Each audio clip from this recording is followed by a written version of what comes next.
Yes, Buzzkillers, it's the professor here. We have wanted to do a show on nuclear testing in the Pacific for a very, very long time. And fortunately, we have with us on the line senior and long-standing journalist, investigative journalist for the Washington Post and lots of other places, Walter Pincus, who's written a great new book. It's out now. It's on the Buzzkill bookshelf called Blown to Hell, America's Deadly Betrayal of the Marshall Islanders. Mr. Pincus, thank you so much for coming on the show.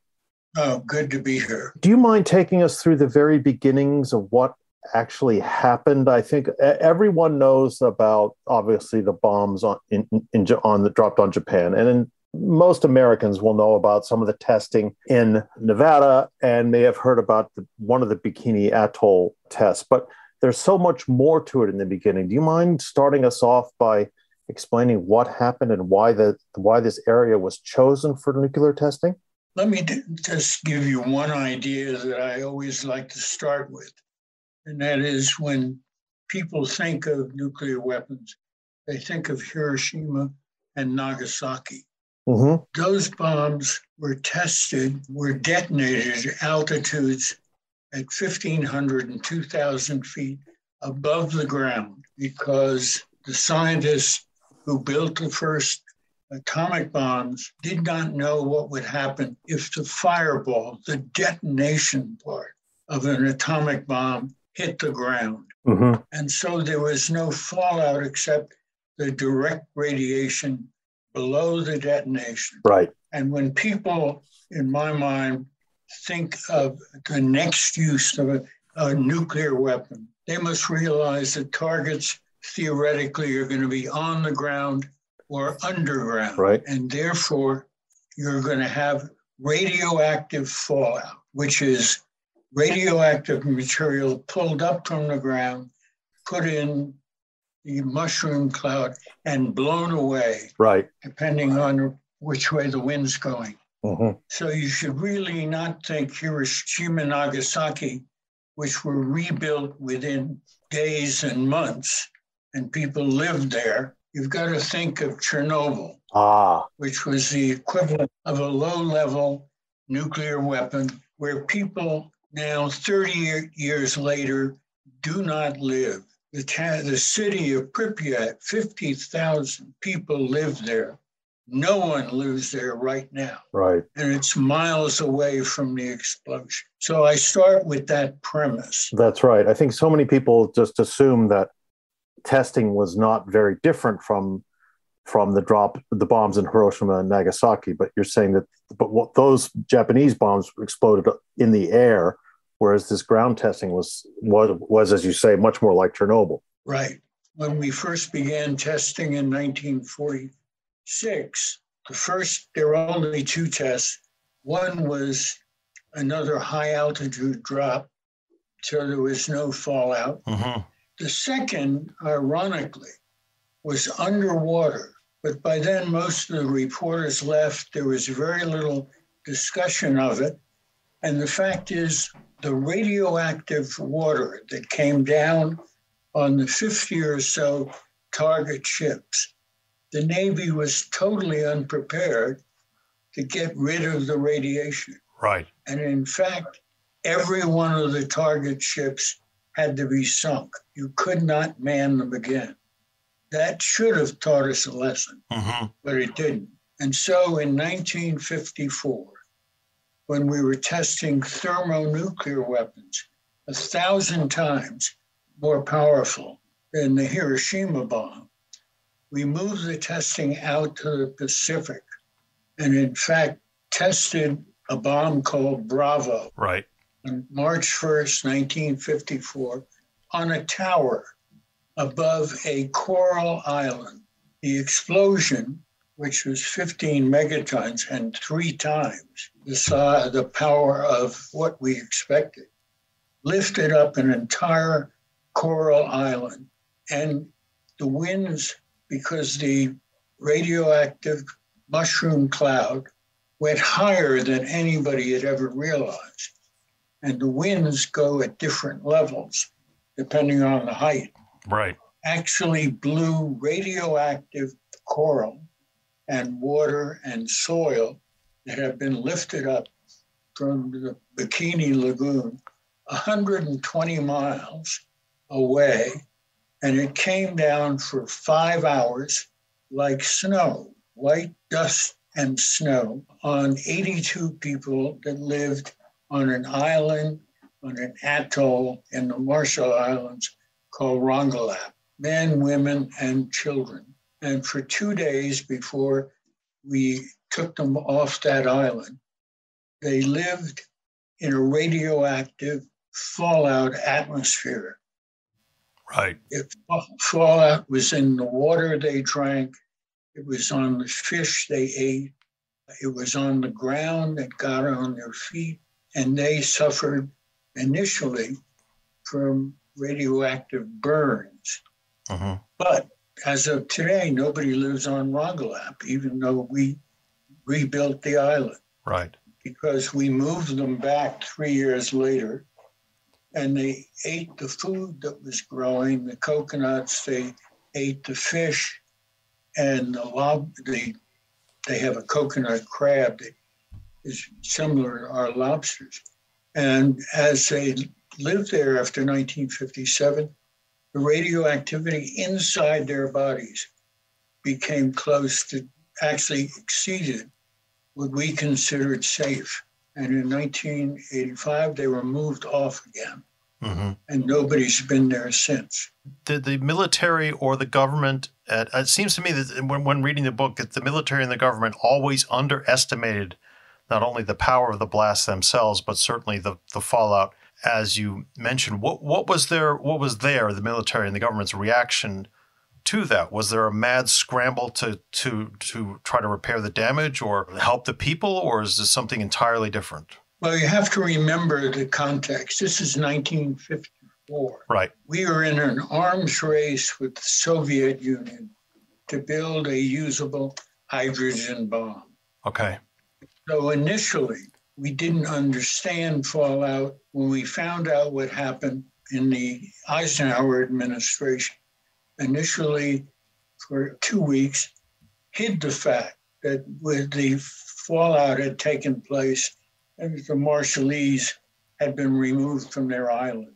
Mm-hmm. Only after when a Japanese fishing boat was also caught up in the fallout.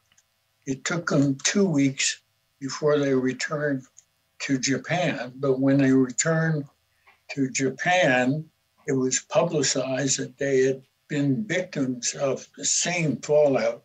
And we then had to admit what had happened. The Japanese forced us to. So initially, we didn't understand what was happening. Then we did understand, we kept it secret.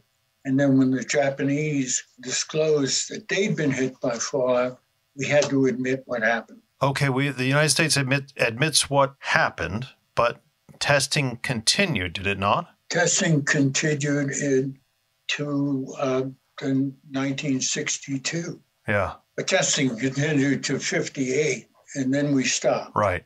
And then the nuclear test ban treaty, presumably, that's what's signed in 62. Testing treaty in 1962 under the Kennedy administration took place. Right.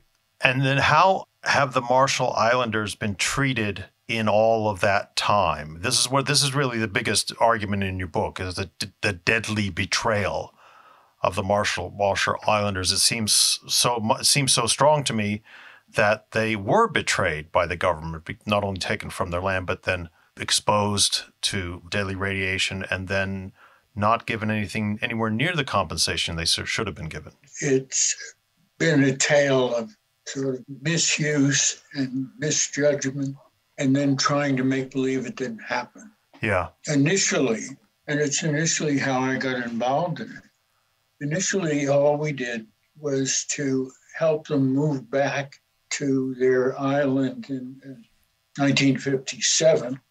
We rebuilt houses. We then began, and in fact, we began it the year after. We began giving them medical examinations, because initially they had radiation burns. Right. But secondly, we didn't know what was going to happen to them, because they, in fact, became a large population. Right.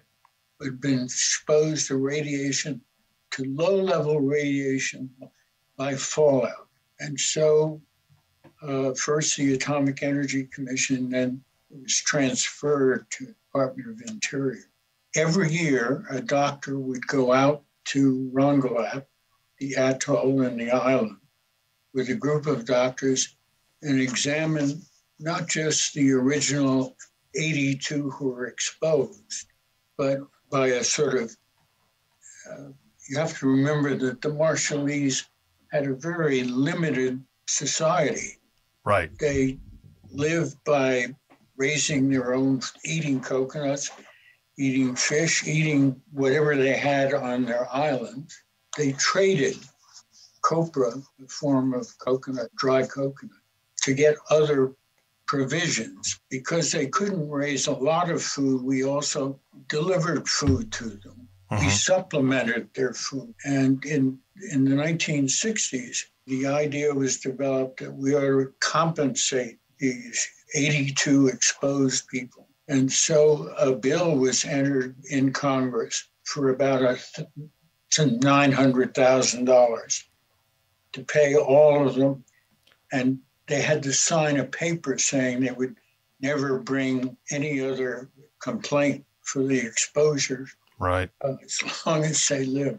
The society, which is tribal and has a chief, the chief's son at the time was business oriented. And he hired a lobbyist in Washington who changed it from having a trust fund, which was the original idea, which would give the group a certain amount of money and then pay for the education of the 21 children who were exposed, changed it to giving $11,000 apiece to each individual. Right. Now, the society with no history of money, using money as an exchange, they literally had to send a banker out to Rongelap to explain to them what money was. Right. And the reason they turned in the money is the tribal practice was that adults would give the chief 10% of anything they earned if exchanges were involved. Right. So that, to some degree, was the first thing that I read about that got me interested. The bill passed in 1966.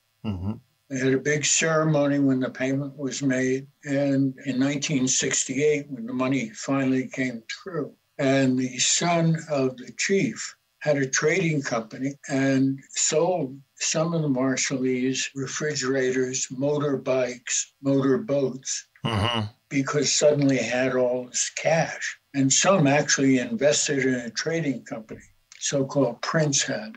But that turned out to be a disaster. I wrote about the study, and then in 1974, on the 20th anniversary, I decided I wanted to write about it. The New Yorker magazine was interested in the story and actually sent me out there. So I went with Dr. Robert Kennard, who was running the annual medical exam, to Rongelap. And when I got there, one of the first things you couldn't help but seeing was refrigerators that were rotting, right, motorbikes, etc., because they didn't have any money to buy fuel to keep them going. I want to take a moment. The other thing that has happened, is that while we cared a great deal about, and we're very careful about the health of those exposed, it also provided an opportunity to study the effects of low-level radiation on individuals. So there were two purposes for our annual exam. Right. And another thing that happened is that there were people who wanted to start off with Japanese anti-nuclear groups. On the anniversary of Hiroshima and Nagasaki, had big celebrations. When they got word and understood what was happening with the Marshallese, every year they would try to get a Marshallese individual to come to Japan and talk about apply to the Marshallese. Right. And they began referring to what the U.S. was doing as using the Marshallese as, I hate to say, guinea pigs. Yes, but that's what it sounds like. You could interpret it that way.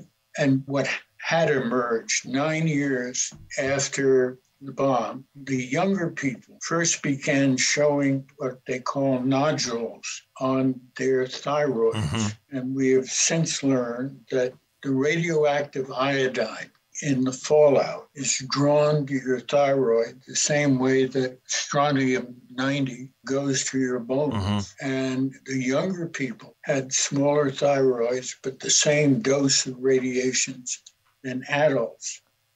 And so beginning 9 years afterwards, and ever since, nodules have turned up on the exposed people. And after examination, our doctors decided they would turn cancerous if they were not removed. So eventually, 19 of the 21 young Marshallese who were exposed had their the thyroids removed. Right. It's the only way to deal with the problem. And thereafter, they had to, and have ever since, taken what's known as a thyroid pill, mm-hmm. almost daily, to keep the thyroid operation, which manages your growth. Yes. And also it affects your mental growth. So that's one of the main findings of what's happened. There have been more cancer cases amongst the Marshallese exposed than in the normal population. And these are cancers presumably, is it just the people who are exposed, or people who are of subsequent generations who are exposed to the fallout effects on the soil and all of that? Well, there is controversy among the Marshallese. Uh-huh. Our medical examinations show that radiation exposure does not go to the second generation. Uh-huh. That's what we have shown. The Marshallese don't believe that. However, the one time they hired their own epidemiologist to study it, he came, an American, I have to say that. Uh-huh. He came up with the same finding, and they fired him. Right. So there's controversy, at least in the minds of the Marshallese. And so what has happened to the Marshall Islands in general over these decades? We have gone through phases. When the test took place, the Marshall Islands was under the UN, but a trust territory of the U.S. Right. We control, in effect, their lives. We then began dealing with the UN to set a date for their independence. As they moved toward independence, they would be independent. But the agreement we finally signed said that they would abide by our foreign policy, and we would handle that and their defense, but otherwise they'd be independent. Mm-hmm. And we also gave them $150 million to cover any remaining debt owed because of the testing. Right. However, when they became first on their way to independence, they decided they would set up a court that would decide who get paid. But the leaders of the Marshall Islands decided that exposure shouldn't be limited to those who had been exposed to the Bravo test. Right. It did affect Bikini, and Bikini, where the test took place, was the first place after Rongelap, that we tried to clean up. And during the Johnson administration, we actually moved people back after a cleanup. But after about 3 years, they showed radiation in their bodies, and we moved them back off. And it was decided by the Atomic Energy Commission that Bikini could not be lived on for 60 years because of the test that took place. The second island we used to actually test was Eniwetok, another island atoll. What they decided to do was a heavier cleanup that took 4 years. We cleaned up what we thought were probably 2 square miles. Mm-hmm. It cost almost $500 million and 1,000 people working regularly for those 4 years, because to show you the difficulty, you not only were cleaning up, removing radioactive material, but you had to take daily care of the people doing it. Right, right. You had to clean up tools that we're using to do the cleanup. Yes. And so in Eniwetok, they took an area in which we had blown up atomic weapon and buried the materials we used in Eniwetok and the most radioactive materials that we scraped off the island and dumped it into this cavity that was essentially where a bomb was set off. Right. We covered it with 18-inch cement dome, and the dome is now, on the island was called Runit. The Runit Dome has since become a controversy because it's being affected by the weather and also the fact that all the Marshall Islands, as a result of climate change, are being ravaged by higher water and rain. And so the Marshallese now are worried we move people back to those 2.5 acres, that were 2.5 square miles that were clear. But an atoll is a circular group of islands surrounding a lagoon. A lot of the other islands of Eniwetok have not been cleaned up, and they're worried that the radiation from the Runit Dome is leaking into their lagoon and is going to affect the fish and what they eat from the small 150 some odd people that are there. That's another issue. Yeah. All of this adds up, and the reason I wrote the book is to make people to understand how deadly and how long-standing the effects of any use of a nuclear weapon would be. Right. And of course, people now are worried about what might be happening with the Russia-Ukraine situation and if that escalated to the use of nuclear weapons. But let me ask you, during the 50s and the 60s, when these bills were being passed and certain amount of reparations were being paid, was there much debate in the United States itself, especially in Congress? We can imagine, we think nowadays that surely there couldn't have been any congressmen or senators opposed to reparations of this sort. But as we see daily in our Congress now, that a lot of people find it almost unthinkable to try to repay or try to repair damage that the government might have done in the past. What was the attitude? What were the attitudes, I should say, in the 50s and 60s at home in the United States? For the public at large, there was almost no mention. Yeah. No consideration. And if I can put the same question to today, because in fact, the agreement for the independence of the Marshall Islands is going to run out in 2023. And under that agreement, Marshallese are allowed receive money. The $150 million they received didn't in any way cover the issue of who had claims and who didn't. In fact, the claims have never been met for the Marshallese from their point of view. Right. And the 150 is long gone. There's a certain trust funds for each one of the atolls, but there's also arguments about how that money's used. But because that bill allowed Marshallese to come to the United States, work and take up residence as they please. They don't need green cards, visas, or anything. There are some 25,000 Marshallese now in the United States or Hawaii, including sort of major groups in both Arkansas and California. And because this agreement is coming due in 2023, negotiations were actually begun under the Trump administration in 2019. But the Trump administration made a point of saying they were not going to discuss any further repayment for any nuclear claims in the discussion of renewing the bill. Amazing.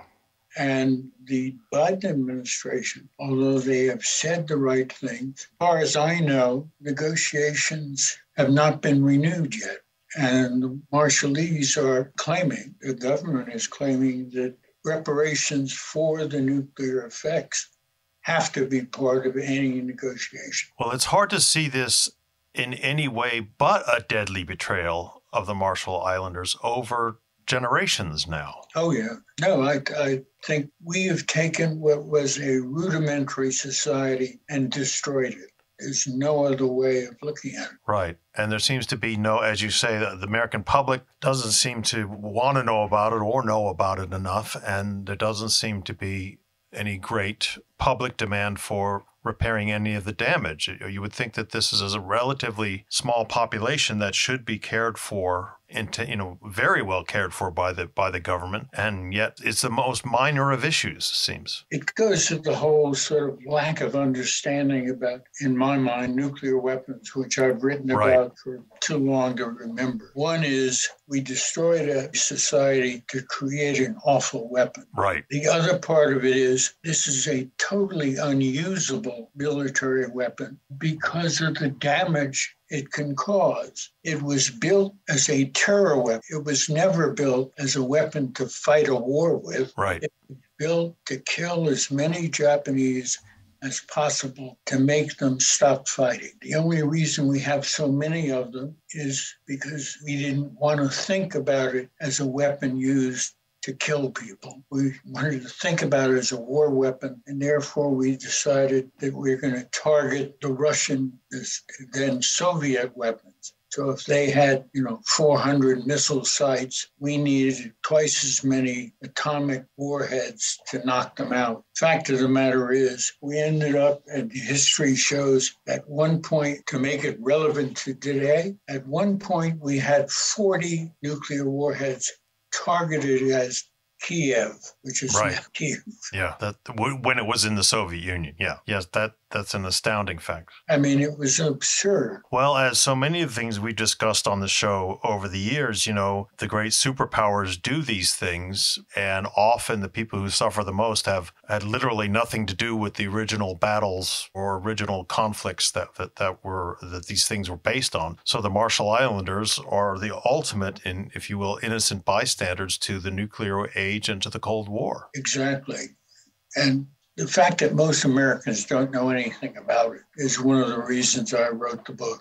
Yes, well, I think that's changing now. People have asked me to do a show on this, and then in the last couple of years, and I think possibly because of some discussion of that earlier press release by the Trump administration, but we're certainly going to do our best to promote the book, to promote the issue on all our social media, of course.